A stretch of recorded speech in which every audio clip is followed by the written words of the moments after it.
2024학년도 6월 대수능 모의평가 동아시아사에 여러분들과 총평에 이어서 문제풀이 함께할 나는 또 정선하고요. 반갑습니다. 우리 총평에서도 말씀드린 것처럼 오늘의 필적 확인란이 이거였죠. 하늘 향해 우뚝 솟은 젊음으로, 하늘 향해 우뚝 솟은 그 젊음으로 우리 걸어가고 날아오를 2023년 11월 16일을 위해서 지금 이렇게 애를 쓰면서 다 같이 고생을 하고 있는데 애쓰고 노력하고 있잖아요. 우리의 결국엔 도달 지점이 저때지 6월 1일 오늘 그 하루로 끝나지 않는다는 걸 반드시 명심하면서 오늘은 포인트가 뭐라고요? 내가 몇 점인데 이게 몇 등급이냐, 이거 전에 뭐가 어려웠고 뭘 틀렸고 이게 어느 개념인데 내가 숙지가 됐나, 이 문제를 푸는데 제일 포인트는 연도가 아니라 그러는데, 그러면 이 시기를 잘 얘기해주는 그 상황을 내가 파악했나? 우리 그거 우리 문제를 평론하지 말고 문제를 푸는 사람으로, 오늘 총평에서 얘기했어요. 어려운 문제 있었어요. 연계 문제임에도 불구하고 상당히 난도가 있거나 헷갈리다라고 느낄 수 있는 문제 냈어요. 그런 문제 된 거 잘 낸 문제인 거예요. 다만 어려운 거죠. 쑥쑥쑥쑥 뚜루닥닥 풀었는데 50점 만점 1등, 이렇게 내지 않으려고 대단히 애쓴 문제예요. 선생님들은 오늘 문제 상당히 좋다라고 많이 말씀하셨고, 수험생들은 많이 어렵다라고 저한테 피드백을 줬어요. 그래서 여러분 다 수험생들 비슷한 상황이거든요. 쉬운 문제, 확실한 문제 빡빡빡 제대로, 그 다음에 어려운 문제 꼼꼼하게, 그리고 연계 문제 몇 페이지 뭐까지 다 말씀드릴 테니까 6월의 시그널 꼭 총평해서 기억합니다. 9월 본수 제대로 대비할 수 있는 오늘 그거 잡는 거예요. 내가 틀린 문제 개념 아는지, 몇 단원이 무슨 개념인지 수특 피고 문제집 꺼내고 1번부터 갑니다. 와, 나 지금까지 역사교사 진짜 오래 했거든요. 나 진짜 오래 하고, 나도 출제 진짜 많이 했는데 1번에 인공지능 챗봇 나 이거 등장한 거 처음이에요. 실제로 이 1번 문제 같은 경우에 교수학습 장면을 구현하기 위해서 대단히 여러 형태로 유형으로 애를 많이 쓰는데, 이번 출제팀에서 드디어 이 친구 누구죠? 히스토리 비전인가요? 이 로봇까지 등장을 시켰습니다. 동아시아사 인공지능 챗봇한테 질문했어요. 일본이라고 하는 힌트 벌써 줬고요. 무슨 시대에 대해 알려주세요 라고 했고요. 정답 답변을 보니까요, 얘가 제대로 된 답을 했다라는 가정하에 푸는 문제예요. 요즘에 인공지능이 얼마나 똑똑한데요. 기원전 3세기경 한반도 등지로부터 청동기, 철기와 함께 벼농사 기술, 요거 거의 같이 함께 전해졌다라고 했고요. 그래서 영향을 받은 일본의 무슨 시대? 여기 지금 계속 반복되고 있죠. 근데 이 시대까지만 줘도 문제를 풀 수 있는데 하나 더 줬어요. 이 시대를 대표하는 유물은 종 모양의 가래요. 아마도 그 종 모양이다 보니까 청동으로 만든 이 종 모양의 뭔가를 통해서 제사용 도구나 의례 때 사용하지 않았을까라고 추정해요. 우리가 그때 산 건 아니니까. 근데 지금 여기에도 이렇게 보면 뭐 고인돌도 있고요, 청동 술잔도 보이고요, 청동 방울도 보이고요, 막 그래요. 일본의 무슨 시대의 가장 중요한 특징은 청동기, 철기, 벼농사 기술이 같이 좀 전해져서 나타나고 있어요. 이 시대를 우리가 무슨 시대라고 합니까? 야요이 시대라고 하죠. 일본 야요이 시대의 대표적인 종 모양의 이 제기, 청동으로 만들었어요. 얘의 이름이 뭡니까? 동탁이에요. 이거는 수능 특강 10페이지에 청동기 문화유산과 관련해서 바로 등장하고 있고요. 가장 종 모양스럽게 생긴 애를 찾기만 해도 사실은 문제를 풀 수 있어요. 얘의 이름을 모른다 할지라도 사실은 풀 수 있는 문제인데, 동탁입니다. 비슷합니까? 그 다음에 여러분 이게 1단원 문제인데요. 1단원 여러분 수능 특강 이거 연계 문제거든요. 17페이지에 2번 혹시 풀었던 거 기억나요? 펴보세요. 17쪽에 2번 보면요, 동탁 박물관 소개라고 해서 제4관 오이와산 동탁, 그래서 동탁의 두 종류가 이렇게 막 출제가 돼 있고, 거기에 똑같이 동탁을 단독으로 해서 지금 냈어요. 빗살무늬 톡이죠. 한반도 만주의 신석기입니다. 예, 허무드 문화를 대표하는 돼지 그림 톡이죠. 창장강 하류에서 볼 수 있고요. 예, 이거 작년에 모평에 출제가 됐었습니다. 뭡니까? 다원커 문화를 대표합니다. 그래서 이거는 황화강 하류에서 볼 수 있었고요. 그 다음에 이거는 뭐예요? 랴오어강의 흥산 문화를 대표하는 흥산톡이에요. 얘네 넷은 다 신석기 문화 유산이죠. 예, 수능 특강 자료 플러스 9페이지에 그대로 나와 있는 1번 문제예요. 그래서 여러분 이거는 17쪽의 2번 문제를 그대로 연계했고요. 예, 청동기, 철기, 변홍사로 대표되는 일본의 야요이 시대의 대표적인 유물인 청동으로 만든 동탁을 고르는 문제가 되겠습니다. 2번 문제로 좀 가보도록 할게요. 예, 선생님도 지금 예, 이 문제지 나오자마자 예, 이제 EBS에서 파일로 줘갖고 파일을 봐가면서 지금 문제를 풀고 있는데 아 진짜 얼마나 따끈따끈합니까? 바로 지금 예, 시험 끝나자마자 여러분들과 함께하고 있는데요. 2번은 가왕조에 대한 설명으로 옳은 것은이에요. 역시 연계 문제가 되겠고요. 수능 특강 21쪽입니다. 21쪽에 4번 문제 한번 볼까요? 4번 문제예요. 여기에 항우와 유방이라고 하는 인물이 나오고 제가 수특 강의 때 항우가 누구게 유방이 누구게 하면서 굉장히 오랜 시간 동안 설명을 하기도 했어요. 가서 봐요 여러분. 혹시 문제 틀린 친구들이 있다면. 예, 사기 속의 맞수 열전이에요. 라이벌 열전인데 가의 황제 행렬이 강을 건너는 모습을 보고 항우가 말했다. 인물이에요. 내가 저 자리를 차지하겠다. 즉 가의 황제를 보면서 내가 황제가 되고 싶어 라고 꿈꾼 인물이 항우예요. 유방이라고 하는 인물이 가의 수도 시엔양으로 요역을 갔을 때 황제 행렬을 보고 자기도 모르게 탄식하며 중얼거렸다. 아, 대장부라면 저 정도는 돼야지. 이거 다 사료에서 찾은 내용을 가지고 재구성한 거예요. 여기에 항우와 유방이라고 하는 인물이 등장을 합니다. 그리고 같은 인물에 대해서 보고선 지금 뭐라고 얘기를 하고 있어요? 서로 노골적으로 내가 저 자리에 앉을 거야. 그 다음에 아 대장부라면 저래야지 하고 있어요. 전국 시대를 통일한 가의 황제를 보고 항우는 자신의 뜻을 거침없이 드러냈고 유방은 그 뜻을 은근히 드러냈다.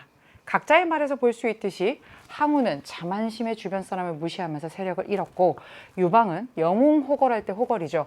호걸들 뿐만 아니라 망명자나 반란자까지 품고 가면서 세력을 키웠다.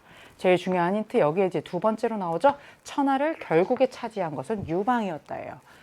이것도 1단원 문제고요. 국가와 관련된 문제예요. 진한 흉노 맨날 나오는 바로 그 문제인데요. 여러분 진한 흉노 고조선 여기 가지고 우리가 대단히 어렵게 출제하지 않아요. 다만 가왕조를 여러분들이 명확하게 알 수 있느냐예요. 항우와 유방이 누구예요? 누구예요? 영웅이죠. 예, 이 둘이 결국에는 자웅을 겨루다 누가 이겨요? 이 사람이 이긴다고 쓰여 있잖아요. 그리고 수특을 이미 푼 자들은 이거를 알 수밖에 없어요. 그래서 이 사람이 누구예요? 한나라 고조 유방이에요. 한나라 고조와 한나라 무제는 계속 출제되는 인물이기도 하죠. 그렇다면 뭐예요?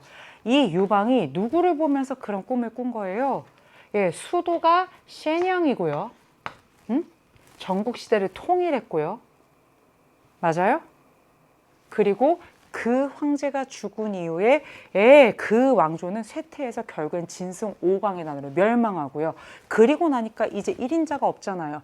그래서 어떻게 한 거예요? 항우와 유방과 같은 그런 영웅 호걸들이 지금 자웅을 겨루면서 둘이 대립하다가 결국엔 어떻게 돼요?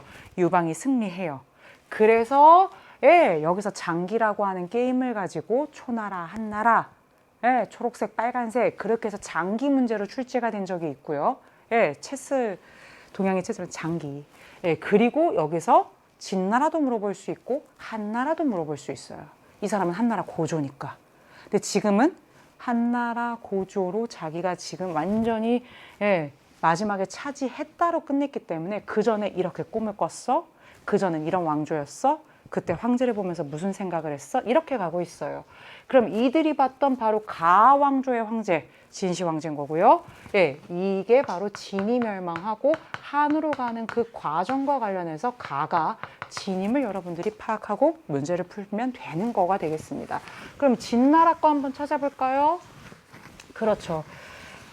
전국 7홍 중에 가장 서쪽 변방에 있던 진나라의 왕 정은 결국에는 천하를 통일하고 스스로 황제라고 불렀으며 문자 도랑형 화폐 같은 것을 통일했죠. 그래서 진이라고 하는 왕조에 대한 설명으로 가니까 정답은 5번이 되겠고요. 이게 만리장성이든 분석행위든 사실은 다 답이 가능하겠죠. 1조 편법을 실시한 건 명입니다. 예, 이번 시험에 지정은제도 나오고 1조 편법도 나오는데요. 핵심은 뭐라고요? 예, 세금을 은으로 지금 납부하고 있어요. 예, 독서 상품과 통일 신라가 되겠죠. 이거 과거제는 아니에요. 하지만 경전을 독해하는 능력을 상중하로 평가해서 관리 채용에 참고한 부분이 있었습니다. 다이카 계신 645년인데요. 당나라 다녀온 유학생들을 중심으로 해서 예, 소가씨를 몰아내고 뭔가 좀 중앙 집권적인 그런 개혁을 해보고자 굉장히 애를 썼던 게 바로 이거였죠. 남비에서 멸망시켰다. 이거는 한이라고 하는 왕조의 무제. 예, 기원전 111년이 됩니다. 그래서 여러분 역시 1번, 2번 연계 문제인데요. 17조가 21쪽에 정말 이거는 굉장히 대놓고 연계한 문제예요. 선생님 저희도 여기까지는 안 어려웠어요 라고 보통은 얘기해요. 3번 보겠습니다. 이것도 잘 풀었어요 라고 얘기하는데 내가 되게 놀란 게 뭐냐면 선생님 작년 용모도 선생님이 해설을 했잖아. 작년 용모에도 굉장히 비슷한 형태의 바로 2단원에 이런 문제가 출제가 됐었어요. 이거는 2단원 그 중에서도 인구 이동과 관련된 문제가 되겠습니다. 인구 이동이 그 단원의 제목이잖아요. 그죠? 어떤 이동인지 한번 잘 보겠습니다. 천하가 혼란해질 것을 알고 왕도는 사마예에게 수도 러양을 떠나기를 권하여 함께 창장강 이남으로 피난하였다. 러양에서 창장강 이남까지 간 거예요. 이동한 거예요. 러양이 결국엔 어떻게 됐어요? 함락됐어요. 수도 함락되면 어떻게 됐을지 짐작이 좀 가죠. 그러자 결국에는 여기서 못 살겠다라고 생각한 수많은 중원 사람들 열의 17이 예, 열의 17이면 진짜 뭐야. 다 죄 지금 뭐 한 거야? 강남으로 이주했어요. 창장강 이남으로. 왕도는 사마예에게 그 중에서 어질고 현명한 사람을 골라 함께 이를 도모하도록 권하였고요. 이에 강남 지방은 평안해졌고 인구는 늘어갔고 얼마 후 사마예는 백성들의 추대를 받아 건강해서 황제로 즉위하였다. 작년에 모평 문제로 기억하는데요. 건업이란 표현이 나왔고 결국엔 강남으로 이주해서 건업에서 새로운 왕조가 열리는 바로 그러한 사료가 출제된 적이 있는데 지금 이거 인구 이동 단원에서 가장 핵심적인 대규모의 인구 이동 사건 왜 얘네가 이렇게 러양을 떠나서 올 수밖에 없었는지 여기 나오잖아요. 러양이 수도인데 결국엔 러양이 뭐가 돼요? 함락돼요. 여기 그대로 있으면 어떻게 될지 몰라요. 그래서 창장강 이남으로 피난한 거예요. 사마씨가 서진의 그 집안이에요. 서진이라고 하는 왕조에. 근데 지금 어떻게 한 거예요? 창장강 이남으로 피난했고 수도 러양까지 함락되자 중원 사람들 열의 한 7은 강남으로 이주했대요.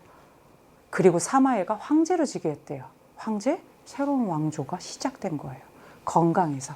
이 건강은 어디고요? 난징이에요. 그러면 사마예, 건강, 창장강 이남. 결국에는 지금 강남 얘기 나오죠? 뭐 하려고 이렇게 본토 친척 아비의 모든 공간을 다 떠나서 지금 이렇게 내려간 거예요. 우리 동네 뺏긴 거잖아요. 왜요? 대규모의 인구 이동이 있었거든요. 그게 누구예요? 5호예요. 선비의 흉노 저갈강 그들이 내려왔어요. 그래서 어떻게 했어요? 그들이 5호 16국 시대를 사실은 연 거고요. 한족들은 어떻게 한 거예요? 대규모로 이동해서 어쨌건 강남에 정착하게 된 거예요. 그럼 찾아봅시다. 누가 화북 지역을 차지해 버렸어요? 5호가 화북 지역에서 세력을 확장하였다. 5호 16국까지 안 가도 선비 흉노 얘기 안 나오더라도 화북 지역을 뺏긴 거예요. 그 얘기가 정답이 되겠죠. 태무친이 몽골 부족을 통합했다. 13세기 초반. 결국엔 태무친이 칭기스칸이잖아요. 정확하게는 1206년이 될 것이고요. 소가시 세력이 정변으로 축출되었다. 이게 2번 문제에 나온 이게 다이카 계신이에요.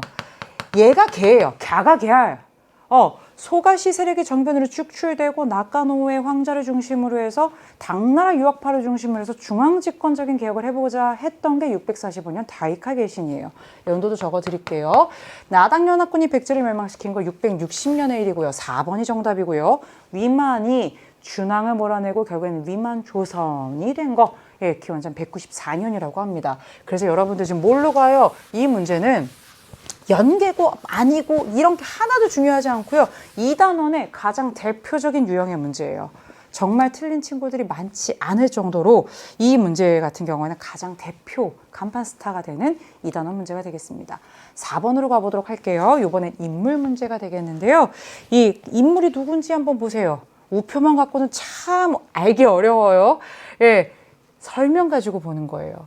진여당 연기의 배 그림을 바탕으로 제작된 우표예요.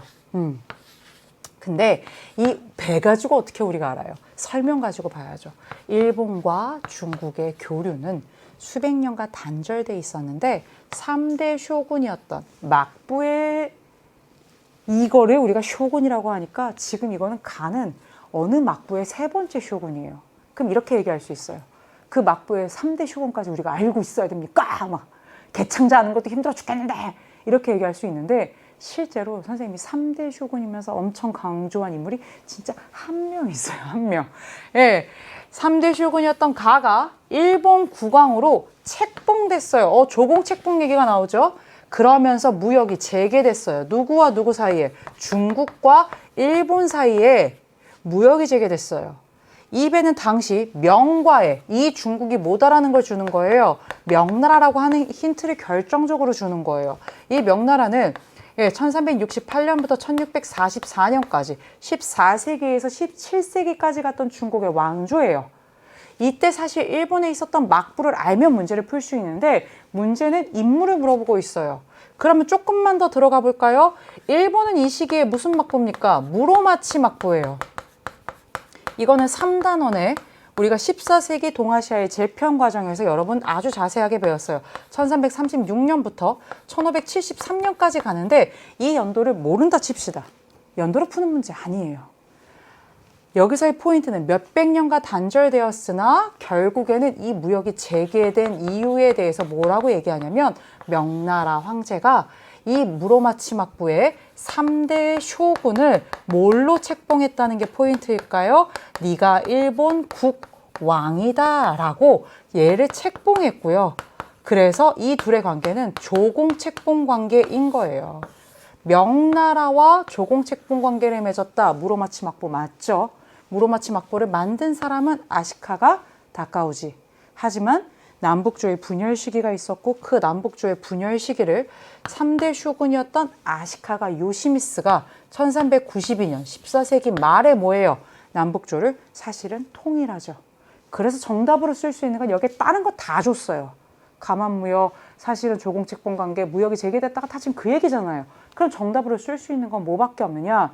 두 명의 천황이 대립하는 남북조의 분열 시기를 통일해냈다. 언제요? 1392년에 정리 끝낸 거예요. 누구요? 아시카가 요시미스예요. 그래서 정리하고 통일해냈기 때문에 사실 명나라 황제가 그 이후에 네가 일본 국왕이다라고 하는 사실 책봉 가능하겠죠. 서하를 공격하여 굴복시켰다. 이거 몽골 얘기죠. 13세기 상황이고요. 1227년이 되겠습니다. 베트남 북부에 안남도호부를 설치했다. 679년이고요. 당나라 얘기가 되겠죠. 도호부, 육도호부는 당나라의 대외관계와 관련해서 굉장히 중요합니다. 청해진을 중심으로 해상무역을 주도한 건 9세기. 예. 갑자기 오늘 장보고인데 장보고 이름이 갑자기 생각이 안 나는 거야. 이럴 수도 있어.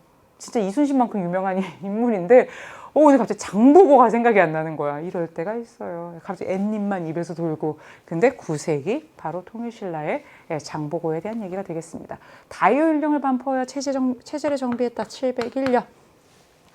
이관 팔성제 이게 핵심이죠. 남북조를 통일하였다. 이게 누구라고요? 아시카가 다카오지 아니에요. 3대 쇼군 아시카가 요시미스가 되겠습니다. 그래서 여러분 정답은 뭘로 간다? 5번으로 간다. 이렇게 여러분들 보시면 되겠고요. 인물 아시카가 요시미스고 제가 약전공략 때 인물사 특강 해드릴 거거든요. 그때 반드시 나오는 인물 중에 하나가 이 인물이 되겠습니다. 5번으로 가보도록 할게요. 5번은요. 연계 문제가 되겠습니다. 여러분 몇 단원 문제인지 여러분들이 한번 그거 맞춰봐요. 이거 무슨 전쟁이에요? 무슨 전쟁이에요? 그지, 임진왜란 문제예요. 이 문제는요 5단원 문제고요. 5단원 단원명을 알 수 있는 친구들은 공부한 친구들이에요. 17세기 전후의 동아시아 전쟁이에요. 그래서 이 단원의 핵심은 전쟁이고요. 이 문제는 연계문항인데 여러분들이 수능 특강을 풀다가 이런 아주 비슷한 형태의 문제를 어디서 봤냐면 1번 72쪽 1번에서 시기와 관련해서 평양성 얘기 2호성의 군대에 나왔어요. 72쪽에 1번. 이건 물론 가나 사이 시기를 물어봤지만 여기에 나오는 나라고 하는 제시문이 여기에 굉장히 유사합니다. 그리고 이게 언젠지까지 선생님이 수특 문제 풀이 때 그대로 설명한 적이 있어요. 2호성은요. 너무 우리나라 사람처럼 이름이 생겼지만 명나라 장군이에요. 그 얘기도 했어요. 근데 명나라 장군인 거 아직 모르더라도 계속 볼게요. 이 전쟁이 무슨 전쟁인지를 아는데 이 사람도 힌트가 되긴 돼요. 근데 결정적인 힌트 나오죠. 평양성 전투에서 승리한 기세를 몰아 한성, 지금 여기 서울이죠. 한성, 수도에서 30리밖에 떨어지지 않은 벽제관까지 진격하였다. 평양성 전투와 벽제관 전투, 여기에 사실은 여러분들이 동그라미 쳤었어야 돼요. 이게 키워드예요. 벽제관까지 진격을 그렇게 호기롭게 했는데 어떻게 됐어요? 대승에 도취돼요. 취해 있어. 본대를 뒤로 한 채 급하게 추격하다가 그를 따라온 병력이 말 탄 애들이 20명에 불과한 거예요. 이때 매복해 있던 적들이 활을 쏘아 기병을 쓰러뜨리고 이여송을 사로잡으려 하였다. 그 부하들이 간신히 이여송을 구하여 포위를 뚫고 개성으로 물러났다. 결국에는 평양에서 한성 30리 밖에까지 왔다가 다시 개성으로 물러난 상황인 거예요. 평양성 전투에서 승리했어요. 누가요? 조명 연합군이요. 이여송은 명나라 군대를 이끌고 온 장군입니다.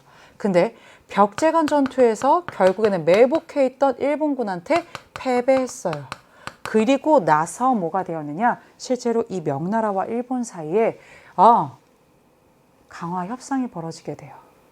여러분, 평양성 전투에서 승리해서 평양성을 탈환하고 벽제관 전투에서 패배한 이후에 명나라와 일본 사이에 강화 협상이 전개된 그 전쟁이 바로 무슨 전쟁이에요? 조명연합군이 나오고 명나라가 결국에는 지금 원군을 보낸 이 전쟁 바로 뭐다? 임진왜란이 되겠죠.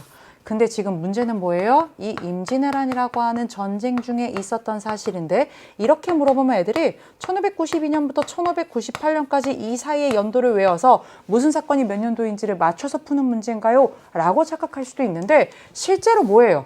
이러고 나서 벽제관 전투에서 패하고 난 이후의 상황들을 우리가 생각해 보는 거예요. 왜 이렇게 전쟁은 길어요? 몇 년간 사실은 강화 협상이 진행이 되는데 그때 일본이 이런 것들을 요구해요. 조선의 남부 4개의 도를 내놔라. 조선의 왕자를 내놔라. 그 다음에 명나라 황제의 딸을 일본에 누구한테 결혼을 시킨다. 무역을 재개해라. 이런 건데 말도 무역 재개 말고는 들어줄 수 있는 게 없는 거야. 결국엔 이 강화 협상은 어떻게 될까요? 결렬되고요. 그래서 일본이 다시 침략한 게 1597년 뭐예요? 정유재란이잖아. 그러한 그 임진왜란의 전개 과정이라고 하는 이 흐름을 통해서 니들이 알 수 있냐고. 사실은 이게 거의 여러분 진짜 72쪽 1번의 제시문 나를 봐봐. 나는 이거 우리 애들 너무 반갑겠다 하면서 풀었단 말이야. 이게 거의 제시문 나랑 동일한 내용이에요. 1593년의 상황을 지금 그대로 보여주고 있습니다. 그래서 정답은 임진왜란 중에 있었던 요 평양성 전투 벽제관 요 전투를 통해서 임진왜란이라는 거 알고 임진왜란을 통해서 여러분들이 강화협상의 이 상황을 아시면 되겠고요. 모문용이 가도에 주둔하였다. 모문용의 가도 주둔이 원인이 돼서 일어난 게 정묘호란이죠. 실제로 가도 주둔은 1622년부터 1629년인데 역시 연도를 외우기보다는 정묘호란의 배경이 됐던 게 모문용이었지라고 해서 제껴야 돼요. 사우르 전투에서 투항하였다. 1619년 광해군의 명을 받았던 강옥립이 사우르 전투에서 후금에 투항을 했던 사건을 얘기합니다. 오다 노부나가가 나가시노 전투에서 승리했어요. 뭘로 승리했어요? 조총으로요. 그렇죠? 이자성이 이끄는 농민군이 베이징을 점령하였다. 3월, 4월 학평 중에 출제됐었죠. 그러니까 3월, 5월 학평 중에 이게 바로 수안에 나왔었죠. 아직은 안 풀었을 수도 있네요. 베이징을 점령했다. 명나라 멸망에 대한 가장 확실한 시점을 알려주는 1644년 명나라 멸망 상황을 알려주는 선지가 되겠습니다. 이것과 관련해서 수안에 이번에 아주 끝내주는 문제가 있거든요. 끝까지 다 풀어야 된다는 뜻이고요. 6번으로 가보도록 하겠습니다. 선생님도 좀 이게 태블릿은 여러분들은 참 잘 쓰는데 나는 아직도 이게 참으로 어려워요. 이렇게 했다가 꺼졌다가 난리도 아니에요. 6번은 밑줄 친 우리나라의 대외 관계에 대한 설명인데 우리나라는 여기 있습니다. 예, 우리나라는 여기 있고요. 지금 이 두 나라의 신하들이 어떻게 대화하고 있는지 한번 볼게요. 우리 발해 왕을 책봉해준 황제께 왕을 대신해 감사 인사를 전합니다. 학생 몇 명을 장안으로 데려왔는데 이들이 국자감에서 배우는 학문은 무엇입니까? 그랬더니 대답을 해요. 우리나라의 율령에 따라 국자감에서는 유교경전을 가르칩니다. 우리가 주례, 의례, 예기, 모시, 춘추자치전 외워가지고 이 문제 푸는 게 아니라 우리나라의 학교가 국자감이에요. 그리고 그 우리나라의 수도에 국자감이 있는데 그게 장안에 있어요. 그리고 지금 대화하고 있는 이 사람은 발해 사람이에요. 7에서 10세기까지 가는 발해라는 나라예요.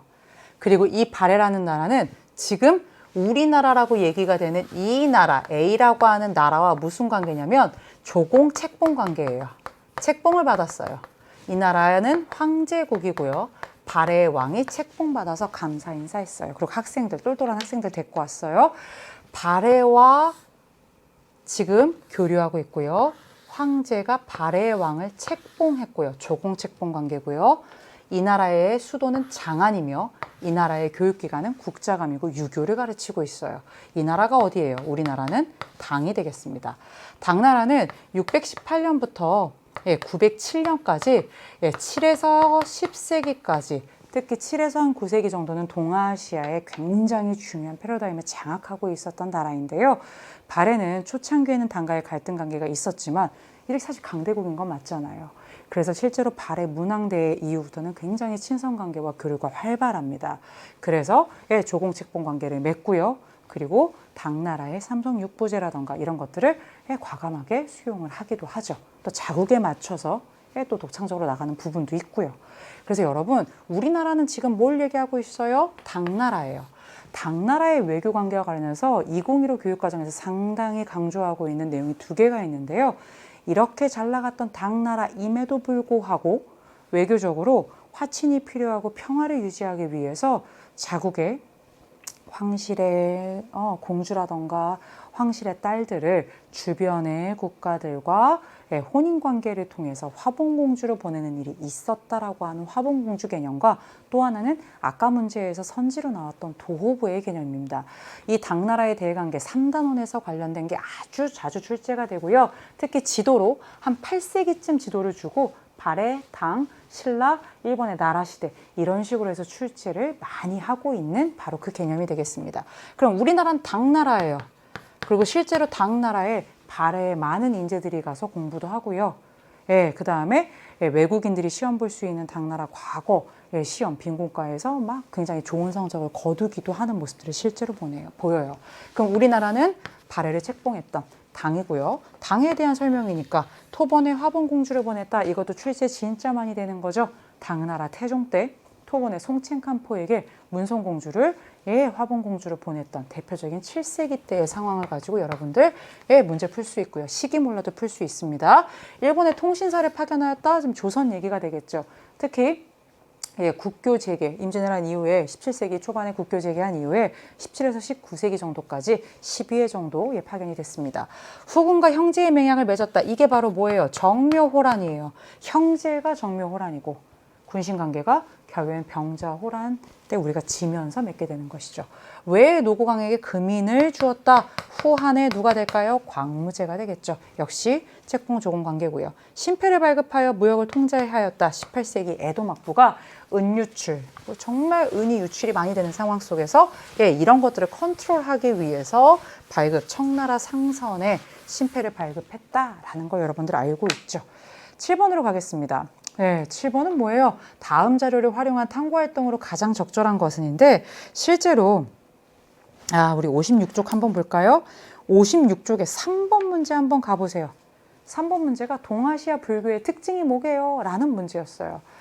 실제로 이 문제는 연계 문제고요. 4단원이 크게 세 덩어리죠? 율령 나오고요. 예, 불교 나오고요. 성리학 나와요. 근데 그 중에서도 지금 뭘 물어보고 있어요? 불교에 대해서 물어보고 있는데 교회는 이거 두 개를 통해서 하나는 중국 얘기, 하나는 일본 얘기를 통해서 동아시아 불교가 갖고 있는 특징을 물어보는 문제예요. 사실 그동안 동아시아 불교 문제가 어떤 식으로 많이 출제되었느냐, 이 사람이 엔닌이게 해촉에 예, 현장 스님에게 이렇게 많이 냈어요. 감진이게 막 이렇게 냈어요. 아니면 몇 세기의 불교계. 근데 실제로 탐구 활동으로 물어보면서 동아시아 불교 전체의 특징을 물어보는 문제면 여러분들이 훨씬 잘 풀 수 있어요. 다만 이 문제를 3점짜리로 사실은 생각을 한 이유가 있다면 이런 문제들이 우리 친구들이 기계적으로 암기해왔던 지금까지의 불교 문제는 아닐 수 있어요. 왜? 우리는 엔닝 부세기 입당구법 순례행기 7세기 현장 대당사역기 8세기 감진 뭐 이렇게 외웠잖아요. 근데 지금 이거는 이 글밥에 충실하게 외우시면 돼요. 담요는 황제께 아래어 윙강의 석벽에 5개의 굴을 뚫고 거기엔 불상을 새겼어요. 불상을 만든 거예요. 70척이나 되는 어마어마한 사이즈의 불상을 만들었어요. 그럼 이거를 내가 개인적으로 만들 수 있어요? 여기에도 나오지만 황제께 아래어 윙강의 불상 만든 거예요. 굴 뚫고. 윙강석굴이에요. 이 돈과 이 대단한 노동력, 이 대단한 석공들 누가 될 수 있어요? 그 황제가 결정해야 되는 문제예요. 이런 대규모의 불상이나 석굴사원이나 아니면 절이나 이런 것들을 만들기 위해서는 국가의 힘이 필요해요. 굉장히 국가 중심적인 불교를 볼 수 있어요. 진짜 그런지 하나만 더 봐요. 쇼무 천황은 일본의 천황의 1인자잖아요. 도다이 살에 건립하고 비로자나부를 만들었다. 또한 고쿠분사를 국토 세워 국토의 안녕과 평온을 기원하고 이런 불경들을 강독하게 하였다. 쇼무천황 참 많은 거였죠. 8세기에 이 사람이 뭐 했어요? 도다이사라고 하는 굉장히 큰 절을 건립했고요. 그리고 어떻게 했어요? 이 도다이사에서 사실 감진이 계단을 설치하고 계율도 전했죠. 그리고 고쿠분사가 뭐예요? 지금 천황이 각 지역에다가 고쿠분사라고 하는 그러한 지금의 지역 단위로 사찰을 막 만들고 있어요. 그리고 불경을 뭐하게 했어요?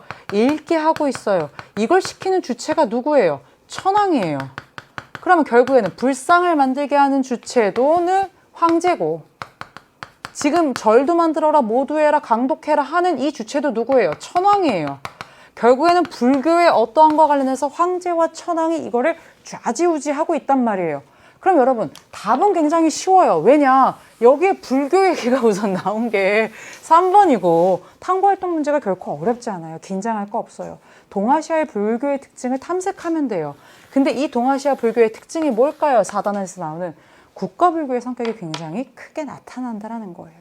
난학이 끼친 영향을 확인하려면요, 네덜란드인들을 통해서 들어온 서양과학이라던가 뭐 의학이라던가 이런 얘기가 있겠죠. 서원이 확산된 결과, 이건 성리학과 관련된 거죠. 서원 향약. 예수의 선교사, 뭐 마테오, 리치가 뭐 천주실이든 기하 원본이든 뭐든 나와야 될 거 아니에요. 분서경유, 뭐 진시황제, 그 다음에 법가. 사상을 지금 통제하는 그런 내용들이 나와야 될 텐데, 이건 불교 얘기고요. 연계 문제고요. 선생님이 지금 뭐예요? 56쪽 3번에 우리가 이미 국가불교의 성격을 갖는 문제를 이미 수특에서 여러분들이 풀어봤어요. 그래서 요거를 통해서 요런 거가 연계가 되는 그런 스타일이구나 라는 걸 여러분들이 좀 확인하고 넘어갔으면 좋겠어요. 연계가 뭐예요? 드디어 봤잖아요. 이게 연계예요, 여러분. 그러면 8번도 마찬가지인데 8번도 연계 문제거든요.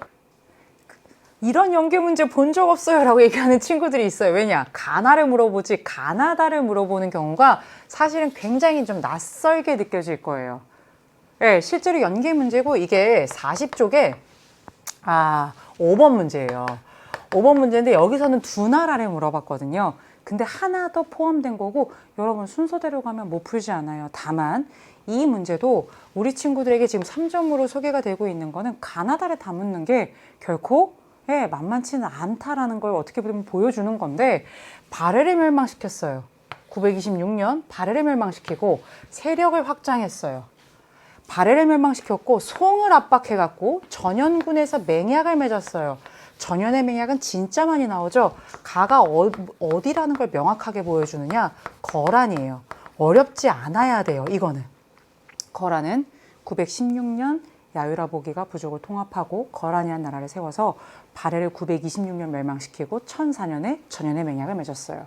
그게 뭐였느냐? 송나라가 거란한테 세패 지급한 거예요. 피스 위에서. 근데 이 송나라는요, 결국에는 나라는 나라가 공격하자 창장강 이남으로 조정을 옮겼고, 그래서 남송이 됐죠. 그리고 그 나라한테 세패로 이렇게 많이 바치면서 멸망을 모면하였다. 이게 바로 어느 나라예요? 금이에요. 이 금나라가 1125년에 송과 함께 거란을 공격하고 결국엔 금이 거란을 멸망시키고 1126년에서 1127년에 얘네가 북송의 수도 카이펑을 공격해요. 그래서 결국에는 어떻게 되느냐? 뭐 황제가 포로로 끌려가고 난리도 아니에요. 끝난 거예요. 근데 창장강 아래로 이남으로 가서 어떻게 했어요? 임안이라고 하는 곳에서 남송으로 시작을 한 거예요. 그러나 이 금을 멸망시킨 다라고 하는 나라가 일찍이 사신을 보내, 야, 우리한테도 세패 바쳐 라고 했더니 이 남쪽으로 내려간 남송이 주지 않았어요. 그리고 나중에 그 다에 의해서 이 남송은 1279년 멸망하게 돼요. 그러면 금 이후에 금이 이 나라한테 멸망을 해요. 잘 나갔던 금나라예요. 근데 이 나라가 결국에는 누구한테? 몽골에 의해서 금나라가 1234년에 멸망하게 돼요. 이 금을 멸망시킨 거는 몽골의 우부데이 칸 때예요. 칭기스칸 다음에 칸 때인데, 여기 그 칸까지 알려는 게 아니라 금을 누가 멸망시켰게? 라는 거죠. 나를 멸망시킨 다, 이게 결정적인 힌트예요. 근데 남송이 버티네요? 안 줘요. 그러다가 결국엔 이 몽골에 의해서 남송이 1279년에 멸망하게 돼요. 그때는 원나라지만. 그러면 가는 거란, 나는 금, 다는 몽골이 되겠어요. 그러면 하나부터 보겠습니다. 거란은 신라와 연합하여 고구려를 멸망시켰다? 아니죠. 그건 당나라가 되겠고요. 나는 금나라는 탕롱이 수도예요? 아니죠.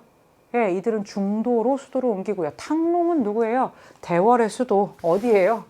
지금의 하노이를 얘기하는 게 탕롱이 되겠습니다. 낙랑군을 축출하여 성장한 게 금나라입니까? 이거는 4세기 고구려의 미천왕 때가 되겠죠. 선우 아래 자연왕, 우연왕을 둔 거는 흉노인데 그게 몽골입니까? 아니죠. 몽골하면 천호제, 백호제고 이거는 흉노에 대한 설명이 되겠죠. 5번이 정답이 되겠네요. 5번, 호라즘을 무너뜨리고 비단길을 장악하였다. 이게 몽골의 정확하게 누구예요? 칭기스칸입니다. 여기서는 칸 자체를 물어보는 게 아니라 이게 몽골인 걸 알 수 있니? 라는 거를 물어보는, 가나다를 여러분들이 쭉 시간의 흐름과 이 상황 속에서 찾아내는 나름 어려운 문제가 되겠습니다. 이제 나왔습니다. 문제 9번. 사실 선생님이 모평이나 학평이나 수능까지 문제를 풀고 정답을 확인한 적이 거의 없어요. 그거는 나 동영사 잘해 이게 아니라 밥 먹고 동아시아사만 하는 게 저의 직업이잖아요. 근데 제가 오늘 이거의 정답을 굳이 알아본 이유가 뭐냐면, 정말 동사 세사를 완벽하게 만점 50점 50점을 늘 맞았던 제 조교들과 저의 최애 역사 덕후 제자들이 이 문제를 다 틀렸어요. 그만큼 어려운 문제인 거죠. 그래서 순간 내가 잘못한 거야? 쟤네들이 잘못한 거야? 그럴 정도로 사실은 어려운 문제예요. 틀릴 수 있는 문제라는 거예요.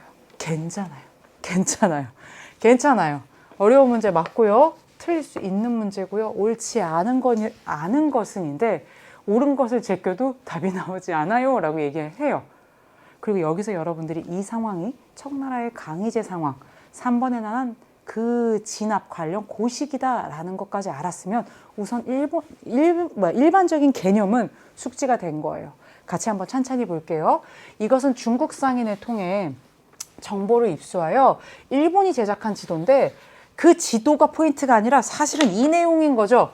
5, 3개가 반란을 일으켜 차지한 지역은 검은색으로, 청나라의 지배력이 미치는 지역은 흰색 점으로, 여긴 청나라의 지배력이 미치고, 여기는 지금 3번의 난과 관련된 걔네들 5~3개가 반란을 일으켜 차지한 지역은 검은색으로 했어요.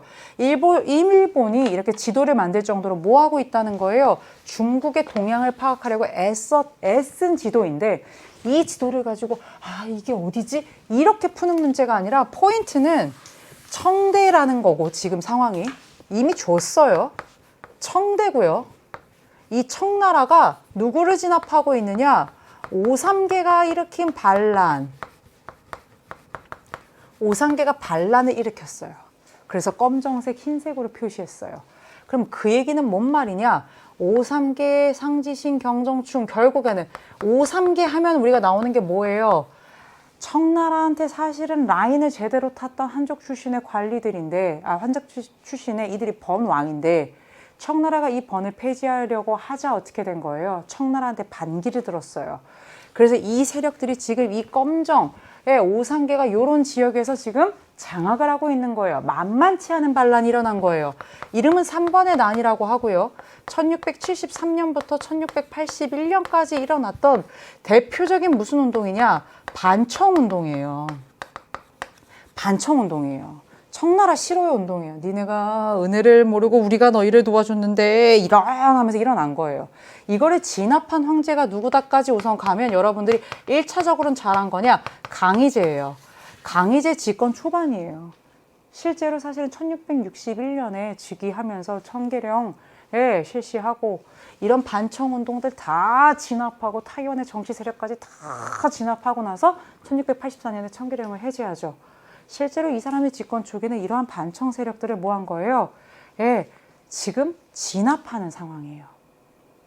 그리고 강희제가 굉장히 오랜 시간 동안 뭐를 하느냐? 재위를 하게 되는데요. 이 사람의 진짜 그 집권 거의 뒷부분에 이런 반청운동이나 이런 지금 그 뭔가 우리가 중원을 차지했고 다 했음에도 불구하고 청나라 싫어요 하면서 타이완에서 아니면 그 번왕들이 일으킨 그런 것들을 모두 다 진압을 하고 나서 청계령을 해제하고 그리고 나서 사실은 뭐예요? 이 18세기 이 초반에 이 1680년대에 이런 모든 것들이 다 좀 정리가 되고 이 강희제가 내부의 여러 가지 문제들에 대해서 개혁 드라이브를 겁니다. 그게 바로 이 지세와 정세의 개혁이라고 하는, 정세를 지세에 포함시켜서 은으로 납부하게 하는 지정은제가 전국은 아니야. 광둥 지방을 중심으로 해서 시도되기 시작한다라는 거예요. 실제로 교과서에 둘 중에 하나 내용이 나와요. 이 시기에 이렇게 시행되기 시작한다.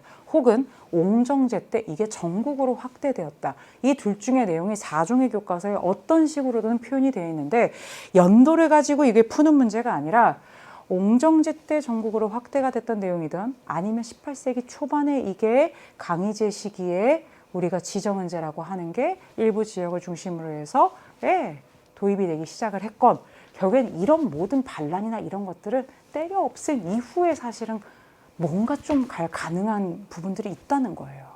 실제로 이 출제자들은 이걸 연도를 외워서 풀게끔 하는 그 문제로 내려고 했던 의도는 전혀 없는 것 같아요. 다만 아주 어렵습니다. 그래서 여러분 옳지 않은 것은 우선 하나씩 지워봐요. 이게 지금 17세기 후반이고 1673년에서 1681년 3번의 난이라고 하는 건 여러분들이 다 알고 있는데 연행사를 파견하였다? 이게 지금 조선 후기 우리 병자호란 이후에 청나라의 연경 베이징으로 가는 그 사절단을 우리가 연행사라고 하잖아요. 이거 가능하겠죠. 병자호란 진 다음에 우리는 군신관계 맺고 파견하니까.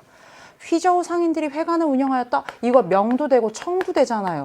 근데 청이라고 이때 안 돼요? 강희제 이 시기에 안 돼요? 돼요. 휘저우 상인, 산시 상인들이 동양인들을 중심으로 해서 자신들의 그런 기득권이나 자신들의 어떠한 사업을 위해서 회관을 운영하고 계속 가능한 개념이에요. 명청시대 가능해요. 병농분리 정책을 운영하였다. 여기가 아마 정답만큼 아마 이게 고른 친구들이 많을 거예요. 특히 상위권 친구들 중에 헷갈린 친구들 많을 수 있어요. 왜? 이렇게 써버릴 수 있거든요. 도요토미 히데요시. 수특에도 그렇게 나와 있어요. 실제로 신분 이동을 명확하게 금지하고 무사와 농민들의 분리 정책을 실시하고 도요토미 히데요시가 그런 내용들을 해요.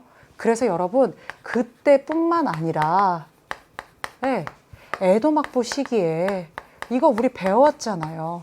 그래서 무사는 조카마치라고 하는 곳에 무사와 존인 다이묘 중심으로, 그 다음에 농민들은 어디에? 농촌에 완벽하게 분리해서 계속해서 뭐가 되고 있어요? 이때도 운용되고 있죠. 그러니까 이것도 가능해요. 도요토미 히데요시 때만이 아니라 에도 막부 시기까지 사실은 계속해서 이렇게 운용하고 있어요. 상킨 코타이시 제도도 마찬가지죠. 에도 막부 시기를 우리가 볼 수 있죠. 그렇기 때문에 결국에는 지금 지정은제는 똑같은 강의제인데 그런 게 어디 있어요. 근데 적어도 강의제가 이러한 반란, 반청운동 이런 것들을 다 사실은 진압하고 난, 이게 전국 확대가 됐건 시행이 됐건 18세기 이후의 상황들로 그렇게 열려요. 옹정제의 전국 확대까지 가면 더 그렇고요. 그래서 여러분 정답은 이건데 상당히 어려운 문제고 진짜 역변별도 가능할 수 있을 정도의 사실은 어려운 문제고 틀렸다고 해서 자괴감을 가질 거 없는 문제예요. 괜찮아요.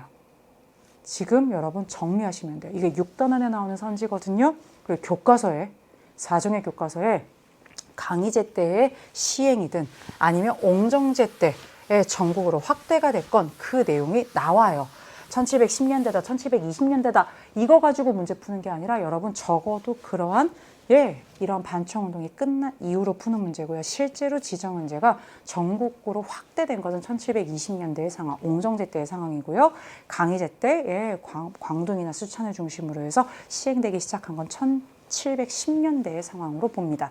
연도 외우는 문제가 아니라 상황으로 세밀하지만 꺼버리는, 이걸 도요토미 히데요시로 딱 스팟으로 정하지 않고 에도 막부까지 이렇게 분리가 되고 있음을 여러분들이 알고 있으면 아주 정답률이 낮은 문제일 수 있지만 맞출 수 있는데 이거 틀렸다고 하지는 말아요. 괜찮아요. 괜찮아요. 진짜 괜찮아요. 10번으로 가보도록 하겠습니다. 오히려 이런 문제를 잘 맞췄으면 좋겠어요. 이 문제 어려운 문제예요. 10번도 어려운 문제예요. 그리고 10번 참 잘 낸 문제라고 선생님 생각해요. 이 문제 내기가 참 쉽지 않아요. 진짜 중요한데 내기가 쉽지 않아요. 사람이, 나도 출제를 많이 하지만 사람이 이렇게 과감하게 도전해서 문제 내는 거 결코 쉽지 않아요. 남이 가지 않은 길을 가는, 아우도 박수를 보내는 문제인데 어려워요. 어려운 것도 알아요. 이 정부가 존재하던 시기에 볼 수 있는 모습으로 가장 적절한 것은 이번에는 10번 안에 문제 중에 어려운 게 많아요. 그래서 앞쪽이 조금 설명이 많아요. 괜찮아요. 80분 안에 끝나요. 중화민국이 수립된 후 위안스카이가 중화민국의 임시 대총통이 되면서 베이징에 군벌을 중심으로 하는 이 정부가 들어섰다. 여기 굉장히 핵심적인 내용이에요. 이 정부는 파리강화 회의에 대표단을 파견하기도 했으나 내부적으로 여러 파벌로 분열되어, 파가 여러 개여서 제대로 된 기능도 못했어요. 결국 장제스가 이끄는 국민혁명군이 베이징을 점령하면서 이게 북벌이 완료된 거죠. 이 정부는 붕괴되었습니다. 만만치 않아요. 우리 친구들 막 선생님 이게 베이징 정부인가요? 선생님 그러면 이게 대체 뭔가요? 막 북양 정부인가요? 난징의 그 정부는 또 뭔가요? 광둥 정부 뭔가 되게 많은데 교육과정에 있는 내용에서 여러분들께 명확하게 설명을 드릴 수 있어요. 1912년에 중화민국이라고 하는 게 수립이 돼요.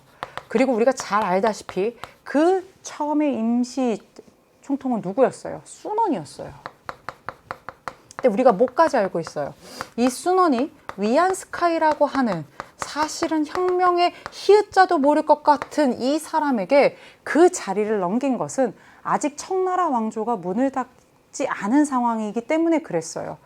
근데 이 사람은 진짜로 혁명의 정신, 공화정의 의미 이런 것들 정말 몰랐고요. 이 사람 스스로가 사실은 이런 군사 세력을 중심으로 해서 결국엔 청나라는 문을 닫게 만들었을지 모르지만 황제병 걸려있는 사람이었어요. 내가 1인자다. 이제 황제가 될 수 있어. 막 이랬어요. 이 사람이 1915년에 21개조 요구도 오케이 한 거고요. 이 사람이 1916년에 죽어요. 이 사람은 죽었지만 결국엔 이 사람 이후에 쭉 가는 여기 지금 베이징의 군벌을 중심으로 하는 이 정부의 이름이 결국에는 무슨 정부냐? 베이징 정부예요. 처음에 사실은 베이징도 아니야. 난징에서 이 사람에게 임시 대총통의 자리를 넘기겠다는데 그만 듣지도 않고 자기는 이 베이징에서 자신의 세력들과 함께 이 정부를 이끌어 가는데 이 사람이 죽고 난 다음에 군벌들이 난립해요. 자신의 그 군사 세력을 바탕으로 해서 내가 에헴 하는 완전히 지금 난장판이에요. 근데 그럼에도 불구하고 1차 세계대전을 마무리하는 그 파리 강화 회의에 이 베이징 정부는 대표단을 보낼 수밖에 없어요. 왜? 자신들은 승전국이고 승전국으로서 자신들이 갖고 있는 주장 21개조 요구를 뭐해라? 철회해달라 라고 사실은 요구를 하고 대표단도 보내요. 근데 어떻게 됐어요? 완전히 묵살되고 열강들은 일본의 편을 들었어요. 그래서 여러분 파리 강화 회의 때 베이징 정부가 사인을 해요? 조인 안 하죠. 그거는 여러분들이 배운 거의 유일한 내용이에요. 그러다가 어떻게 돼요? 1921년에서 22년 워싱턴 회의에 이 워싱턴 회의가 바로 뭐예요? 중국이 빼앗겼던 그 산둥반도의 이권과 이런 것들이 다시 사실은 중국에게 이렇게 돌아오게 된 건데 이때도 사실은 베이징 정부 때예요. 그리고 나서 1924년 제1차 국공합작이 시작이 되고 1926년에 장제스가 북벌을 개시하면서 저 베이징을 중심으로 하고 있는 저 수많은 군벌들 타도하겠다라고 해서 광저우부터 밀고 올라오잖아요. 그리고 27년에 난징에 정부 세우고 1928년에 북벌을 뭐예요? 완료하면서 그 군벌 세력을 다 쫓아내버려요. 그렇게 되면서 북벌이 끝나죠. 북벌이 끝난과 동시에 그동안 쭉 있었던 이 베이징 정부, 북양 정부라고도 하는 이 위안스카이와 그의 똘마니 세력들로 구성되어 있는 이 정부의 수명은 어떻게 되는 거예요? 끝나는 거예요. 이게 20년대의 북벌 과정과도 관련되어 있고요. 그 중요한 파리 강화회의 워싱턴 회의와도 관련되어 있는 중요한 개념이에요. 다만 그동안 안중에서 안 낸 게 아니라 북벌로 사실 출제하는 게 훨씬 더 내기가 좋은 부분이 있어요. 그래서 우리 친구들이 이게 그동안 파리 강화 회의나 워싱턴 회의나 북벌 과정에서 이 얘기가 아예 안 나온 게 아님에도 불구하고 이 정부 자체를 물어보니까 어렵다라고 당연히 느낄 수 있는 역시 고난도 문제가 되겠습니다. 그래서 여러분 1번부터 볼게요. 흥정헌법대강의 초안을 작성하는 청관리 1908년에 나오는 거죠. 청나라의 사실은 그런 헌법, 입헌군주제의 그런 모습들을 보이고자 했던 그런 헌법이 되겠고요. 만주사변의 진상, 만주사변은 31년인데요. 이 진상 파악을 위해 국제연맹에서 32년에 리튼 조사단을 파견합니다. 그리고 이들은 조사의 끝에 일본이 만주를 침략한 것이 확실하다라고 하는 그런 조사 보고서를 내요. 그리고 국제연맹은 일본군한테 철수하라고 그렇게 권고하게 되죠. 여권통문의 발표를 취재하는 황성신문 기자입니다. 여권통문 어려운 개념이지만 한성의 북촌의 양반 여성들이 여학생들도 교육할 수 있는 기관을 설립해달라고 하는 그러한 움직임이 바로 이 시기에 나오게 되죠. 중국군과 연합하여 항해전을 전개하는 조선혁명군 양세봉이 이끌고요. 남만주에서 활동하죠. 1930년대 만주사변 이후에 초반에 있었던 그런 한중연합작전이 되겠습니다. 산둥반도 이권을 반환하는 조약, 이게 바로 뭐예요? 워싱턴 회의 내용이죠. 이때 서명하는 일본 대사, 1921년부터 22년까지 있었던 워싱턴 회의의 결과로 사실은 이게 지금 나오는 거기 때문에 결국에는 이 베이징 정부 시기, 20년대 상황, 요 흐름을 여러분이 한 번만 정리한다면 확실하게 알 수 있는 문제인데 9번보다 이게 더 어려웠어요 라고 얘기하는 친구들도 있습니다. 이거 두 문제를 좀 가장 힘을 줘서 선생님이 조금 설명을 길게 해드렸고요. 그리고 산 넘어 갔더니 애들이 11번도 틀렸어요 라고 하는데 이 11번을 맞추면 칭찬하고 싶은 이유는 이 11번 문제는요, 사실은 여기에 연계 문제라고 그게 딱 보이진 않았지만, 연계 문제라고 그렇게 표기가 되진 않았지만, 6단원 문제 중에 이 수특에 이 지도를 가지고 활용한 문제가 나왔어요. 그리고 다만 다만 무엇이냐? 지명을 줬냐 안 줬냐의 차이는 있어요. 예, 요거 여러분 낚이면 네덜란드로 갈 수 있는 문제거든요. 포르투갈이 정답인데 왜 포르투갈인지 설명을 드리도록 하겠습니다. 이 지도에는 가의 해상교역역 및 주요 거점이 표시되어 있습니다. 근데 거점의 지명을 숨겼죠. 가는 16세기 초반 말레이 반도 남단을 거점으로 삼은 뒤 말레이 반도 남단, 이게 물라카예요. 안 주는 이유는 명확해요. 물라카 하면 1511년 포르투갈 점령하고 여러분 끝내버려요. 그렇게 풀지 않기를 바라는 거거든요. 예, 이곳을 통해 말루코 제도의 향신료를 유럽으로 수출했고요. 16세기 후반에는 나가사키에서 교역하여 얻은 은으로 중국에서 이런 거 사갖고 가서 큰 이익을 얻었어요. 여기 나가사키네요. 그러면 나가사키라고 하는 순간 기계적으로 네덜란드 1641 이렇게 푸는 친구들은 이 정답? 네, 네덜란드 골라요. 근데 아니에요. 실제로 포르투갈은요 1511년 물라카를 점령하고 1543년 나가사키, 그러니까 규슈 지방을 통해서 조총을 이미 일본에 전래했던 나라가 포르투갈이에요. 그리고 1557년 명나라에게 마카오 거주권을 획득한 이래 실제로 16세기 후반에 나가사키를 통해서 일본과도 교역하고 실제로 여기 말루코 제도를 통해서 향신료 교역도 하면서 정말 에스파냐와 더불어 빨리 동아시아에 진출했던 대표적인 나라예요. 그렇게 쭉 했어요. 그러다가 결국엔 포르투갈이 1639년에 일본 내항이 금지가 돼요. 이제 오지 말라는 거예요. 아니 그렇게 교역을 해놓고요. 16세기 후반부터 그렇게 해놓고서 왜? 라고 생각할 수 있는데 뭐 때문이었어요? 크리스트교 관련이었어요. 크리스트교 세력들이 자꾸 연결되고 있다. 슈인적 무역을 하고 있는 그런 사람들, 상인들 중에 이 포르투갈 상인들과 연계해서 뭔가 선교사를 숨겼다던가 크리스트교 포교를 하려고 했다던가 하는 일들이 생기게 되면서 1639년 포르투갈 상인들의 내항이 완전히 중단돼요. 그리고 나서 원래 그들을 위해서 만들었던 나가사키 대지마를 이거 비워둘 거예요? 아니죠. 그래서 네덜란드 상관을 히라도에서 나가사키로 이전해서 1641년부터 네덜란드와 하고 있는 거잖아요. 그래서 여러분 볼게요. 페리 제독의 함대를 일본에 파견한 건 미국이고요. 제1차 사이공 조약에 프랑스와 베트남, 응우엔 왕조 사이에 1862년이고요. 마닐라 건설, 갈레온 무역, 에스파냐가 되겠죠. 바타비아, 지금의 자카르타입니다. 대지마에서 교역했고요. 이게 네덜란드인데 이것 또한 4번으로 낚여서 4번으로 정답을 간 친구들이 꽤 있을 수 있는 역시 별표가 될 만한 문제가 되겠습니다. 12번 이런 문제 우리 쉽게 풀어보도록 할게요. 가막부식이 동아시아 문화에 대한 설명으로 옳은 것은 이에요. 이 12번 문제 같은 경우가 우리 친구들이 9번, 10번, 11번까지 다 힘들게 풀고 이제 6단원의 87쪽 5번 문제와 같은 대표적인 6단원 동아시아 서민 문화와 관련된 그런 연계 문제가 되겠는데요. 이 그림을 갖고 푸는 게 아니라 설명을 잘 보세요. 이것은 가라고 하는 막부 시기에 제작된 우키요에 이게 뭐예요? 목판화예요. 다 계속 찍어낼 수 있는 거예요. 상업도시인 오사카의 번화한 모습을 묘사했어요. 오사카는 육로도 좋고요. 해로도 좋기 때문에 각지의 물자가 모이는 곳이었어. 특히 쌀을 중심으로. 그래서 천하의 부엌이라고 불렸어요. 교통이 좋으니까 모든 게 몰리는 거예요. 그래서 오사카, 교토, 에도 이게 이 에도 막부 시대의 최고의 도시들이라고 해요.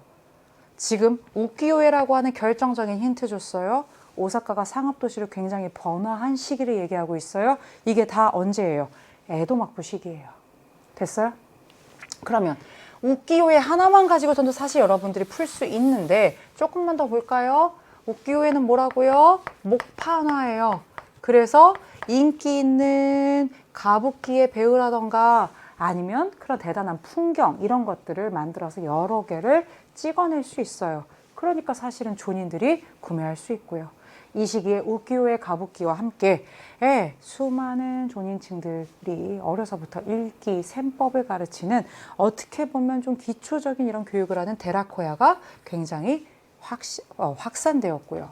서민 문화의 생활상을 묘사한 풍속화가 성행하였다. 풍속화 하면 조선 후기에 김홍도, 신윤복 이런 자들이 생생하게 그들의 삶을 씨름하는 장면, 서당에서 공부하는 장면 이런 것들을 풍속화라고 하죠. 경극이 유행하였다. 청대에 황실과 상인의 지원을 받으면서 베이징을 중심으로 해서 상당히 유행을 했던 게 바로 경극입니다. 홍루몽 청대의 조설근이라고 하는 사람이 저술한 엄청나게 인기 있었던 소설이죠. 등장인물도 어마어마하게 많았고요. 호류사의 5층 목탑 7세기 실제로 호류사의 5층 목탑은요 불교 단원에서 상당히 자주 나오죠. 쇼토크 태자 나오고요. 아스카 문화를 대표하는 7세기의 일본의 대표적인 사찰이 되겠고요. 여기에 나무로 만든 탑이 아직까지 7세기에 만든 게 아직까지 존재한다. 그래서 실제로 불교 단원에서 굉장히 중요하게 다루고 있는 문화재가 되겠습니다. 그래서 여러분 혼자 아닌 것은 몇 번이다? 12번의 정답 4번이 되겠네요. 13번으로 가보도록 하겠습니다. 가도시에 있었던 사실로 옳은 것은 인데요. 이게 7단원의 도시와 관련된 건데 7단원 역시 연계 문제고요. 참 자주 나오는 도시를 그대로 활용했기 때문에 진도만 여기까지 나갔으면 우리 친구들이 풀 수 있어요. 그리고 작년 6월에도 여러분 작년 6월에도요. 상하이가 그대로 나왔습니다. 한번 볼게요. 서방에서 들어온 불야성, 절로 나오는 등빛, 달빛보다 더 밝아. 통금시간 잊은 사람들, 거리 거닐다, 새벽 종소리 듣노니. 그러니까 밤이 돼도요. 결국에는 달빛보다 훨씬 밝은 그 등빛 때문에 통금시간 필요 없이 뭐 하는 거예요? 사람들이 거리 거닐다가 새벽까지 지금 놀고 들어가는 거예요. 이 시는 영국 상인이 이 도시에서 창간한 신보에 실렸습니다. 프랑스 조개와 공공조개가 있었던 두 가지의 힌트가 지금 나왔죠. 가해거리에 가스등이 설치되자 통금시간도 잊어버리고 신문물에 매료된 사람들의 모습을 보여주고 있어요. 지금 등 보이죠? 그러면 영국 상인이 신보라고 하는 신문을 창간했어요. 1872년에 개항장이었던 상하이입니다. 상하이는 난징 조약을 통해서 개항이 됐던 그 5개 항구 중에 하나였고요. 실제로 이 상하이는요. 프랑스 조개와 그 다음에 영국과 미국의 공공조개가 설치가 되었고요. 실제로 1919년 대한민국 임시정부가 바로 이곳에 수립되게 되죠. 그리고 여러 곳에 있었던 임시정부가 통합돼서 출범한 건 역시 바로 이 도시가 되겠습니다. 그래서 정말 상하이 하면 자주 나오는 것, 정답도 작년과 같은 걸로 보이는데요. 정답 3번 상하이고요. 초량회관이 설치되었다. 17세기 후반이죠. 일본과의 교역을 위해서니까 어디겠어요? 부산이라는 개항장이 되겠습니다. 아주하츠네 1907년에 일본의 수도 도쿄가 되겠고요. 밀소 통상조약으로 개항이 되었다. 1858년이고요. 시모다 하코다테 아니에요. 시모다 하코다테 외에 추가로 4개를 더 연 것을 밀소 통상조약을 기억해 두셔야 되고요. 청일전쟁에 강화조약이 체결되었다. 전쟁에서 이긴 일본의 시모노세키가 되겠습니다. 그래서 여러분 정답은 뭘로 가요? 대한민국 임시정부가 수립된 곳 상하이가 되겠습니다. 13번의 정답 3번이고요. 미추친 이조약에 대한 설명으로 옳은 것은이에요. 우리 이런 문제는 빨리빨리 풉시다. 역시 7강이고요. 연계 문제예요. 대표적인 계약 문제고요. 제가 육모 대비 특강 하면서 이런 문제 틀리지 말자 그랬어요. 가장 대표적인 계약 문제 틀리면 너무 속상하단 말이에요. 그래서 이거는 백사 쪽에 2번 문제가 연계가 된 대표적인 문항인데요. 우리는 광저우 외에 추가로 4개의 항구에 개항장을 설치했습니다. 광저우 설치할 거고 그 다음에 플러스 4개니까 총 몇 개예요? 5개예요. 5개 항구를 뭐 할 거래요? 개항할 거래요. 뭘로요? 이 조약으로요. 그리고 이 조약으로 또 하나 5개 항구 개항뿐만 아니라 요거 플러스니까 공행만을 통한 무역에서 벗어나 이 조약으로요. 공행이 어떻게 됐어요? 폐지됐어요. 이거 2개면 정답 나와야 돼요. 여러분 뭘로요? 공행무역이 공행 폐지되고요. 광저우를 비롯해서 나머지 4개 이건 외우라고도 말씀드렸어요. 광저우, 상하이, 샤먼 이렇게 해서 여러분 5개 항구가 개항된 거 무슨 조약이에요? 길게 설명할 필요도 없죠. 1842년 제1차 아편전쟁의 결과 체결된 난징조약 때 개항장 5개가 되겠습니다. 근데 그렇게 했음에도 불구하고 영국이 원하는 만큼의 그 수출이 그만큼 늘지 않았어요. 실제로 중국 노동자들은요, 이런 거 필요 없대요. 그래서 실제로 우리 영국산 제품, 영국 입장인 거죠? 살 필요가 없어요. 이렇게까지 했고 전쟁해갖고 문을 열게 했는데 그럼에도 불구하고 영국이 원하는 만큼은 아니었어요. 그래서 실제로 또 쳐들어오죠. 그게 제2차 아편전쟁인데요. 여기서 지금 물어보고 있는 거는 난징 조약이니까 난징 조약에 대한 설명 보겠습니다. 조약의 내용을 물어보는 게 육모에서 가장 대표적인 문제인데요. 난징 조약에선 영토 할양 내용이 들어가 있죠. 홍콩 할양을 규정한 게 1842년 난징 조약이 되겠습니다.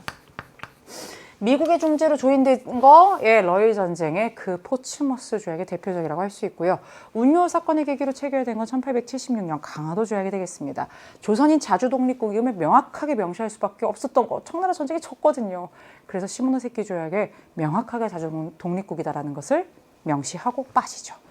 서양의 외교관이 베이징 주재예요. 군대 아니고 외교관이에요. 이거는 뭐라고요? 텐진 조약이에요. 이 텐진 조약이 비준이 된 게 뭐다? 베이징 조약이고요. 이렇게 같이 여러분들이 2차 아편전쟁과 관련해서 기억해 두셔야 되겠습니다. 15번으로 가보도록 할게요. 15번, 3페이지 맨 아래에 있죠. 기역식이 동아시아의 상황으로 옳은 것은 이에요. 조선의용대는요, 상당히 많이 출제된 군사조직이에요. 이 문제가 어려울 수 있지만 어렵다라고 말하면 안 되는 속상한 이유가 뭐냐면 조선의용대와 한국광복군은 정말 많이 출제가 됐어요, 여러분. 그래서 혹시 틀린 친구들이 있다면 틀릴 수 있거든요. 사유는 사실은 새롭기 때문에. 근데 조선의용대와 한국광복군은 꼭 8단원에서 여러분들이 정리를 해야 되는 개념입니다. 조선의용대는 누가 만들었어요? 김원봉이요. 이건 알아야 되는 거예요. 어디서요? 한커우. 우한이라고 표현을 하기도 하고요. 언제요? 1938년에 중국 관내에서 만들어진 대표적인 군사 조직이고요. 중국 국민당의 지원을 받았어요. 이게 가장 대표적인 조선의용대와 관련된 내용인데 조선의용대는 중국의 항일전선에 제일 먼저 손을 내민 국제동맹군이다. 관내에서 제일 먼저 만들어졌으니까. 조선의용대가 탄생하고 성장함으로써 타이완 의용대와 인도 의료대가 결성되었고 영향을 막 미치네. 재화 일본인민 반전동맹까지 조직되기에 이르렀대. 우리는 사실 조선의용대만 알고 있지만 이렇게 중국에서 지금 항일전선이 계속 이어지면서 이렇게 흐름들이 이어졌대. 근데 이거 가지고 푸는 문제가 아니라 결국은 계속 조선의용대와 한중 양국은 동양에 압박받는 민족들이 일치단결해서 함께 싸우는 목표를 하루빨리 이루기를 바란다. 조선의용대 성립 2주년 기념일을 맞이하여 유치광이란 이름 갖고 풀 수 없어요. 타이완 의용대를 대표해 조선의용대 동지들 전원에게 진짜 경의를 표한다. 그 얘기예요. 조선의용대가 이때 만들어졌는데 2주년 기념식이에요. 그럼 적어도 지금 상황은 중일전쟁이 일어나고 이듬해인 조선의용대가 만들어진 2년 뒤 상황이에요. 그러면 기역 시기는 적어도 중일전쟁 발발 이후인 거지. 그지? 이 시기니까. 중국 공산당이 대장정을 감행하기 시작한 거 34년 루이진에서 출발하잖아요. 중국 국민당의 탄압에 피해서. 중국 국민당 정부가 타이완으로 군거지를 옮긴 거는 국공내전에서 패했기 때문에 장제스가 옮긴 거죠. 49년의 일이고요. 제2차 국공합작은 모르면 수능 못 봐요, 여러분. 37년 중일전쟁이 발발하자 바로 제2차 국공합작을 통해서 항일전이 전개되는데 이때부터 계속이죠. 그러니까 이게 3번이 정답이에요. 스팟이 아니라 쭉 가는 개념이 돼요. 카이로에서 연합국 수뇌부가 전후 처리를 논의한 건 카이로 회담이라고 하는 하나의 사건이니까 43년이고요. 남베트남 민족해방전선 1960년에 결성되는데요. 이들이 게릴라전이 벌어지고 있다. 그 이후가 되겠죠. 그래서 여러분 정답은 뭘로 가요? 이 시기를 포함할 수 있는 개념이 중일전쟁이다라는 것을 알고 있으면 적어도 중일전쟁 1년 뒤에 이게 만들어지고 2주년이 됐기 때문에 이 시점이 언제인지를 알고 있고 이게 여전히 중일전쟁 시기다라는 걸 알면 풀 수 있는 문제면 좋겠습니다. 그래서 15번 문제까지 여러분들이랑 같이 한번 봤고요. 16번 한번 가보도록 할게요. 가나 사건 사이에 있었던 사실로 옳은 것은입니다. 사이식이니까 우리 친구들이 조금 어려워할 수 있어요. 다만 이 문제의 정답지는요. 작년에 기출이었어요. 정답지가 기출이었어요. 작년에 그 친구들은 당연히 틀릴 수 있는 문제였지만 기출을 봤던 친구들은 안 틀려야 되는 문제가 되겠어요. 혹시 틀렸다면 내가 아직 기출이 부족한 거니까 자책은 하지 말되 기출을 봐야 된다는 걸 좀 보여주는 대표적인 문제가 되겠어요. 며칠 전 태평양에서 미군과 일본군이 전투를 벌인 결과 일본군 전함과 항공모함 여러 척이 파괴되었다. 동시에 항공모함에서 날아오던 일본군 비행기 역시 어떻게 됐어요? 미군의 비행기 사격으로 격추되었어요. 지금 미국과 일본이 싸우고 있는데 미군과 일본군이 싸우고 있는데 일본군이 지고 있네요. 파괴되고 격추되고 얘네가 지금 확실히 승세예요. 미군은 승승장구해서 미드웨이를 침범했던 일본군 함대를 몰아냈어요. 미드웨이 해전이죠. 이게 태평양 전쟁에서 미군이 일본군한테 완전히 전세를 뒤집게 된 완벽한 계기로 얘기하는 게 미드웨이 해전입니다. 1942년이고요. 이 미드웨이 해전 그리고 과달카날 전투 43년 이런 것들을 통해서 확실히 뒤집어지게 되는 거예요. 지금 태평양 전쟁이 한창인 상황이 가가 되겠습니다. 나를 한번 볼게요. 오늘 소련의 외교위원장은 일본 대사를 접견하여 소련에 대일 선전 포고문을 주며 다음과 같이 말했다. 소련과 일본 양국은 이제부터 전쟁할 거니까 보고해라. 소련이 사실은 대일전에 참전을 약속한 것은 얄타 회담이지만 실제로 소련군이 일본과 교전을 하겠다라고 해서 대일 참전을 한 건 1945년 8월이에요.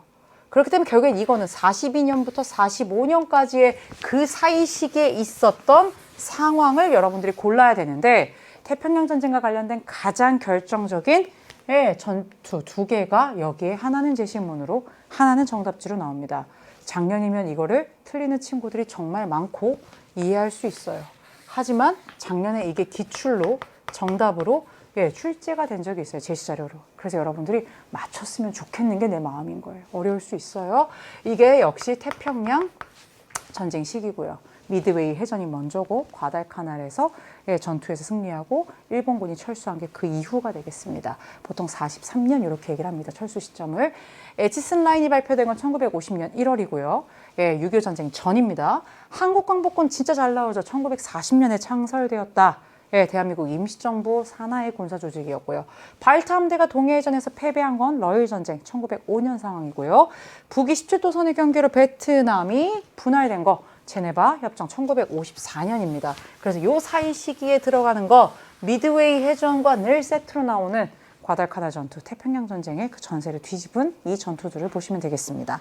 17번 보도록 할게요. 17번 같은 경우에는요, 9단원이고요. 연계된 문제가 되겠습니다. 요거 어디서 봤어요? 수특 160쪽에 10번 문항이 연계가 됐습니다. 어떤 내용인지 한번 볼게요. 탐구 주제라고 했으니까 어렵지 않아요. 미국 대통령 닉슨이 중국의 총리 저원라이, 주은래라고 한자로 쓰고요. 저원라이라고 있는데 어디서? 상하이에서 공동성명을 발표했어요. 미국 대통령과 중국의 총리가 만나서 공동으로 성명을 발표한 거예요. 상하이에서 만났으니까 닉슨이 어디 간 거예요? 중국 간 거예요. 그래서 1972년 닉슨의 중국 방문인 거예요. 와, 그래서 미국은 중국한테 뭐라고 했느냐. 타이완에서 미국을 이제 점차 철수할 거고 고위 대표를 베이징에 수시로 앞으로 파견할 거고 아직 국교 수립은 못했지만 그것을 위한 소통의 창구를 마련하겠대. 그래서 실제로 결국에는 1979년에 미국과 중국이 수교를 하게 돼요. 아직 수교한 거 아니에요. 하지만 지금 적이었던 미국과 중국의 그런 지도자들이 뭐하고 있어요? 만나고 있어요.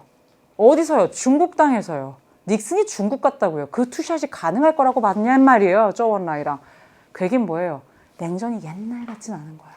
6.25 전쟁 때도 서로 적이었던 이 두 나라가 그 냉전 체제가 닉슨 독트린이라고 하는 1969년에 이제 가급적 미국은 아시아 문제에 군사적 개입을 하지 않겠다라고 하는 그 독트린, 그 발표 이후에 예전 같지는 않은 조금 대탕트라고 얘기하는 그 완화의 시기를 보여주는 대표적인 거예요. 막 핑퐁 외교라던가, 미국의 대통령이 중국 간다거나, 우와, 어떻게 가? 라고 생각했던 건 아닌 상황으로 조금씩 가고 있다는 거죠.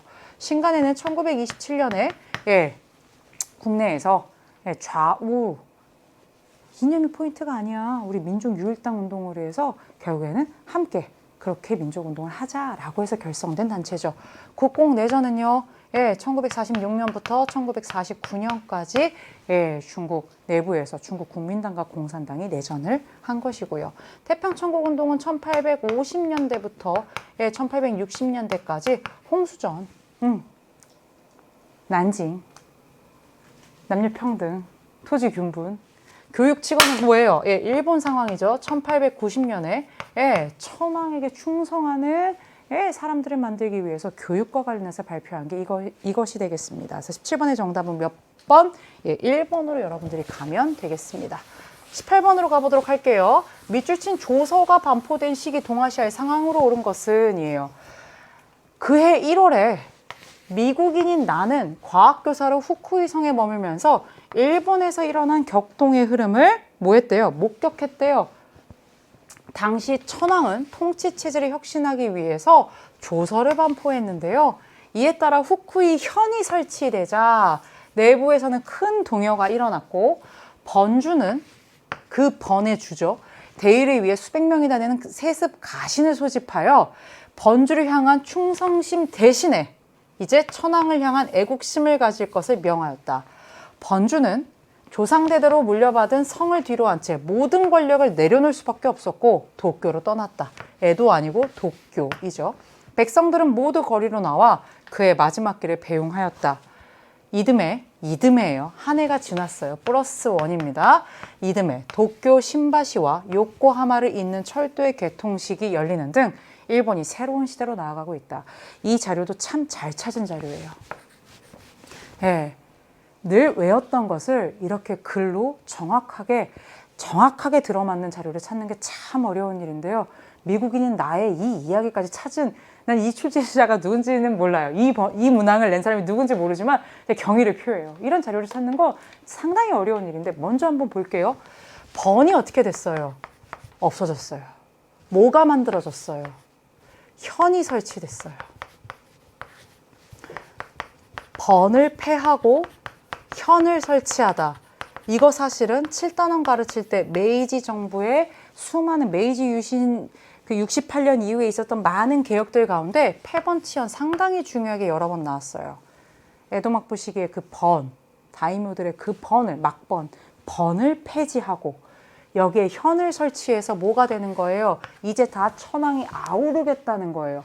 이게 1871년인데요. 이 이듬해 어떻게 됐어요? 1872년에 도쿄와 요코하마를 잇는 일본 최초의 철도가 도쿄 신바시에서 요코하마까지 가고 있어요. 지금 이 시기인 거예요. 이건 이듬해인 거고요. 조서가 반포된 해는 이 시기인 거죠. 그렇다면 바로 요 시기, 메이지 정부 시기인 거예요. 연도까지 명확하게 줬고요. 그렇다면 여러분 한번 볼래요? 이용장의 주도로 군수산업이 육성되었다. 이게 뭔데요? 우리는 정신은 그대로 두고 뭐만 받아들이면 된다. 무기, 국방, 기술. 그래서 양무운동이죠. 이 양무운동이 언제부터? 1861년부터 사실은 청일전쟁 때 패하면서 한계를 드러낼 때까지 1890년대까지 가잖아요. 청일전쟁 그때까지 가능하고요. 광무개혁을 통해서 식산흥업이 실시되었다. 이거 대한제국이 한 거예요. 대한제국의 연호가 광무잖아요. 고종 황제가. 그럼 적어도 1897년 이후를 대한제국 시기라고 하니까 아니죠. 근대교육을 하는 경사대학당이 베이징에 설치된 이 근대교육기관 1898년에 만들어지고요. 제국헌법에 따라 대일본 제국헌법은 대일본 제국헌법은 1889년 그리고 나서 중의원 선거가 시행돼서 제국의회가 만들어진 건 1890년. 적어도 헌법이 만들어지고 난 이후에 가능한 거죠. 그죠? 그래서 이것 또한 안 돼요. 막부 타도운동은 막부가 존재할 때예요. 그러니까 없애자라는 거죠. 이 막부가 없어진 게 이미 끝났잖아요. 그래서 여러분 뭐가 되느냐? 1870년대의 상황을 아우를 수 있는 거는 바로 1번이 돼요. 물론 이거는 청나라 상황이지만 정답은 1번으로 간다. 그렇게 가면 되겠고요. 여러분 이런 문제를 잘 풀 수 있는 능력이 상당히 중요해요. 정말 중요해요.